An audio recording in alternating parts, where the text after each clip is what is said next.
Magandang araw mga kanokma. In this video, sisiguraduhin natin na mayroong balanced diet ang inyong mga manok panabong.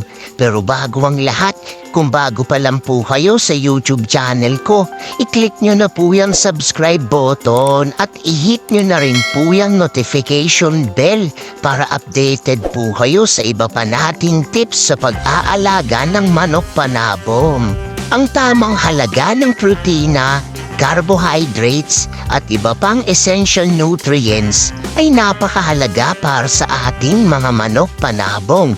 Ang isang balanced diet para sa ating mga manok panabong ay dapat naglalaman ng tamang halaga ng protina, carbohydrates, fats, bitamina at mineral.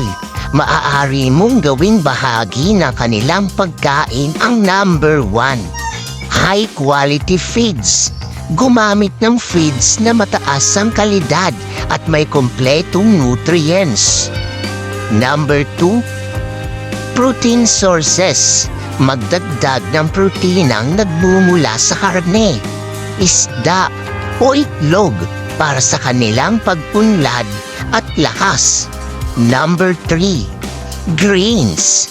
Ibahagi ang mga butil ng mais, trigo at iba pang grains para sa carbohydrates ng ating mga manok panabong. Number 4. Fruits and vegetables. Maglaan ng gulay at prutas na magbibigay ng mga bitamina at mineral para sa ating mga manok panabong. Number 5. Supplements.